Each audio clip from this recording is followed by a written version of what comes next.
just getting ready. I'm ready. Anyhow, have you had time with, classes approaching graduation? I'm sure the job hunt to even get to the gym, because I know that's your little Kayla thing.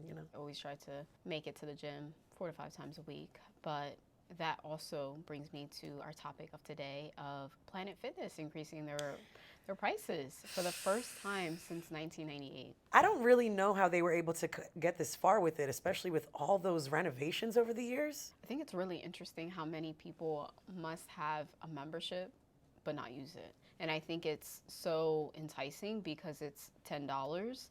And with everything going up, it's like, okay, if it's $10, I can keep my membership. I don't have to worry about kind of switching gyms, and I can go as I want without having to be, I guess, feeling guilty about spending a whole lot of money and not really using it. I've heard this sentiment before. Like, I think the $10 was kind of a sweet spot for a basic membership. To be honest with you, a basic membership for me is not appealing. I'm not even gonna hold you. I used to pay like $50 a month for YMCA because I You get eliminate the pool. all those high school kids. You feel me? I got my steam room after, but it's like, that's $600 a year. After a certain point, I was just like, Well, then it all goes back to like, how often do you go? Because then you can really get the most out of what you're spending per month. So if you end up using it half of the month, it's not really that bad per usage for the month. Well, that's what I mean, though, from what you mentioned. Like, if you don't go all the time, the basic for 10 is like, I guess what I failed to say was I've actually heard people say that. Like, whatever, I didn't go this month, but it's only $10. That's Yeah. like 3 cups of, well, it's like 1 cup of coffee if you go to certain places, which is for another episode because Definitely. Don't the get the cost of a cup of coffee right now, What is it on the top? Not the Cool Whip, right? the Cool Whip. Not the Cool Whip. So what is it? I'm blanking. I'm really blanking. That's okay. Cold foam. There you Cold go. foam. That adds an extra $3. More or less. Zaxby's, we have, no. Which has been nice. But all to say, they really hit that sweet spot with like, if I go, I'll go, and it's worth the $10, the high value, low cost kind of model. But then if I don't go, it's, 2-3 cups of coffee, no big deal. I think this is the whole, before we even get to subscription utility, like that price sensitivity, I just think it's really fascinating because it's kind of what we mentioned in the last episode. People were willing to pay $20, but that $5, $5 as we move towards, people being more conscious of the dollar post-COVID is people that weren't typically price sensitive are kind of tallying it all up now, cent for cent. Well, the thing is that the price increase will only apply to new customers. So then it's like you're keeping the ones that don't consistently go. And then I feel like for the people that aren't going consistently, it may trigger a questioning of like, should I change my current gym to pay for a price that's more accommodating and for something that I don't really use all the time before that $5 price increase? Or Right. people would just stay with the current gym that they are going to now. See, you know me, I have to entertain a marketing ploy. I have to. I don't know what goes through the minds of these people. But I can't help, first of all, they have to oblige with letting their audience know or prospective customers know, hey, the prices will go up at this date. I appreciate that because a lot of the times you get in those contracts or it's in the fine print on the commercial, prices subject to, or, what is it? Subject to price increase. Right, Yeah. and whatever, at our discretion. So I appreciate that part. But I cannot help but think of it as a driver to get to capture a new audience. I think you're absolutely right about the convenience factor. Like, okay, the price is going up. Is it really worth starting at a whole new gym? Because they also have their annual fee, which maybe it's too early in the conversation to get into this part, but I think it's really fascinating that they have chosen to interrupt their pricing strategy for their lowest tier subscription when I really feel like they could have just done a higher annual fee, even if it translated to the same amount. I'm not even gonna hold you. Makes sense. Seriously, because I think that But the annual Yeah, I fee, don't like know. personally, if I feel like it always throws me off because it's Yeah. not something that I necessarily want to pay for. It's part of the contract. Right. So then it's like you're getting hit with the membership fee for that month and then also the annual fee. And it's like a double whammy. So I think like it's just more impactful for it to be like, Excuse me. let's say $30, $40 extra in your annual fee. And you're So like, you like the idea of parsing it out? yeah, Okay. in my head. Yeah. And it's $5 compared to, you know, adding that up all Yeah. in one shot. It just feels a little bit more. And then you start to maybe question your membership there. Like, is it really worth this much of an Right. annual, And so kinda, a little too much yeah. friction. Right. Is this really what I'm paying for? Because really, my other competing theory is that they're making us pay for this Megan Thee Stallion campaign from earlier this year. Well, also, their current like filling in CEO Craig Benson was talking about how the beginning of this year, the first quarter of 2024, they did not meet their quota or touch, I guess, their expected number of new memberships, and that's generally the time that they're supposed to be making the most money as a gym. Yes. New Year's resolutions, they are the ones that promote the New Year's event in New York City. That's all Planet Fitness based. And I just think it's a little bit funny how the CEO is mentioning about how there was like loss of memberships because of the RSV and COVID-19 in January. I was like, we're 4 years out of the pandemic. People would choose not to go on a temporary basis, but to close their memberships, I think that's a little drastic because of a No, little you're sickness right. going around. No, you're absolutely And right. I think there's like other underlining problems that are not being looked into. He also mentioning some of the like marketing campaigns and it's not reaching the crowd that they're expecting. And their whole messaging is the no judgment zone. But do people really resonate with that message and actually feel that's true when it comes to the brand is another Here's thing my- that's questionable. But that's why I'm so confused about the whole thing. If utility went down, if people used it less but maintained their memberships through the new year, I would understand that more. But it's the new year and we're dealing with high churn. That's weird. I think it's really fascinating that they have expressed that they're trying to target a younger generation, which can be evidenced. Because I never thought of Planet Fitness with a mascot of any sort. And then you go with Megan Thee Stallion. So you're trying to reach a younger audience while raising the basic price. But also in I'm a little comparison, confused. we've talked about this extensively in regards to when you're looking at your competitors, even raising it up to $15 only to new customers, you're still relatively cheaper than a lot of the other competition. And something like I've been to Retro, I've been to LA Fitness, I've been to Planet Fitness. LA seems to be one of the more expensive ones, but it's all about like the colors. I feel like, Retro, you get the ketchup and mustard combo, and then Planet Fitness is that bright purple and yellow, and I feel like and the the LA gears, Fitness the gears going. is just like the corporate of the gym kind of lifestyle type of thing. So it goes back to like that brand identity and how you see yourself and where you want to be associated with. So I feel like Planet Fitness, even if it's increasing price, it's still having a lot of that base of people that don't consistently go to the gym, so they don't really feel like they're losing much. And a lot of the younger kids that can't afford more than, $10 to $20 for a membership. That $10 membership was for people that say they have a gym membership, but they don't really be in there like that. That's why you have to wait after the first 2 to 3 weeks of the new year, and then it evens out. Yeah, no, you're so right. But just a question. I want to kind of like get your thoughts.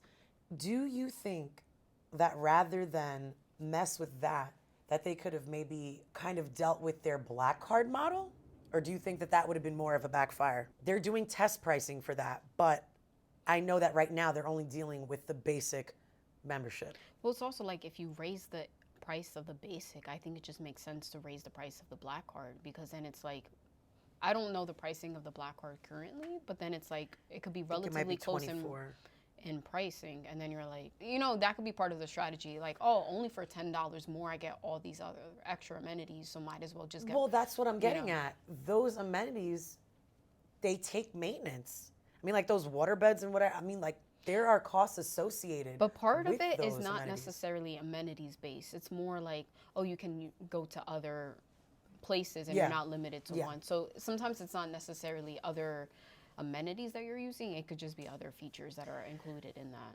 But also, it's interesting. I think about less people going to the gym and, that membership decrease, I'm also fascinated if more people working at home is kind of reducing the need to go to the gym.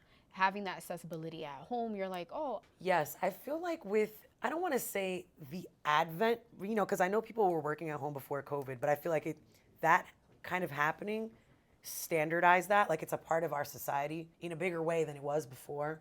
And I didn't think about how that plays into it, but it does make me think about the other motivators. We talked about the motivation might just be that people don't want to go through the hassle of going and opening a new membership. There's also the routine of it.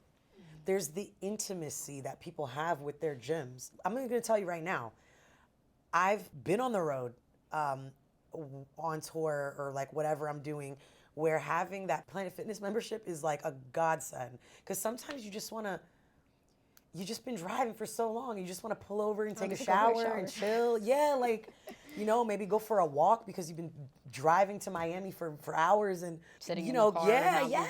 And like, doing that thing where you're stopping for a cup of coffee is not enough. Like you just want to like, you know what I'm saying? So I love that. But there's also that part where you like your location. Some people actually have a closer relationship to gyms that are like further away from them, not necessarily the closest one to them. But I feel like, that routine. And I feel like that's also a barrier for people exiting. Like I actually do like this is only affecting new customers because I think it would affect the loyalty of the present demographic a little too much. But it's also exactly what you said. It's the love you have for the location that you're in, but it's also having access to all these different places. Let's get into that part, the utility.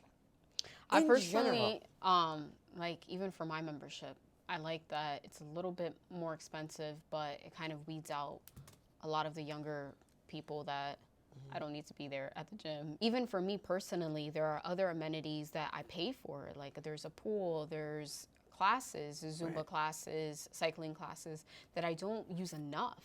Even if I do go to the gym roughly half of the month, I'm not using my membership as much as I should. In the extent of, I could go to this class if I want to switch up my workouts, things like that. And LA Fitness doesn't have a tier program. It's more like, you have a membership, and depending on when you signed up for the membership, if there was a promotion taking place or not, that would just be the only discrimination of price differences, basically. Right. So it's very interesting when it comes to services and subscription-based models that there's a question of the utility factor and how much people are really using that to its fullest. Absolutely. And not to backtrack again, but it's like the Red Lobster thing. There was a bigger utility factor for people, or rather a bigger incentive, to get endless shrimp for $20. That increase, the utility for most people fell, and that's why they're in the hole they're in. There's so many other examples of that. Even like Netflix. Okay, so Netflix's prices are going up, right? But I have not heard a single thing that people actually want to watch in like 5 years. I don't know. I'm so serious. Netflix, but and maybe this is just coming from a person I know you're a busy who is, woman, so it could be different. I'm bitter because I have film time. degrees. I don't even remember the last time I watched a movie. The whole thing with sharing memberships, which I get the it. IP address. I get it. Down. But see, that's totally something different. That's a whole other thing. I feel like. Well, it's also like you kind of question: are you getting the most out of this subscription that you used to before? Yeah. So it's like even if it was maybe unethical for customers to share their passwords with other people, it's like you're paying for it. So it's like you're giving that login. They do have profiles. So it's like, who says that those profiles have to be all within a household? And then now, if you open your Netflix account and it's to a different address compared to where it's supposed to be, then it's like, are you traveling? Or, they lock you out and things like that. So then it's like, you're getting less value for the same thing that you were paying before. And it's meant to encourage more people to get their own Netflix account and open more accounts in that sense, hence making more money from it. Everybody's tripping, man. They're facing a lot of competition with other platforms, Disney Plus and all of that stuff to kind of maintain their current audience and customers in that sense. But it's becoming very difficult to maintain that. It's this is where I have the moment where it's like, I just get like, it's not that I'm frustrated with the thing. I know in the interest of human progression or whatever, things tend to get more expensive. The cost of living versus inflation, things have just not kept up. I know these CEOs are not hungry. Let me just start there. And let me end it there too. I'm just wondering, how much we are keeping up with their costs. And I understand this is bigger than I understand, because when I just think about the sheer amount of servers it must take to like run a thing like Netflix, I get it. Like there are all kinds of costs, but I feel the shift in the air of like people just, first of all, understanding the value of a dollar more because they have to with the cost of living. Like, if you want to breathe, it costs money. And if you take a deep breath, that's extra too. Like, and it's like, okay, I think people are starting to, I want to see a consumer revolution. I'm not even going to hold you. And I don't know if it's enough for people to just withdraw, because when, like we're seeing with Planet Fitness, when their expectations were not met, now it's falling back on the consumer. And I'm just wondering where the line will be. And I only bring up the CEOs because a lot of these people have more money than they'll ever spend. By the time their greats have that money will not even be, eventually we're going to transcend currency. So why do you need billions of dollars? Like, can we just, you see, and then it's so hard not to get lost. But this subscription utility is something it's beyond Netflix. It's everything. I remember you were talking to me about a skincare Yes.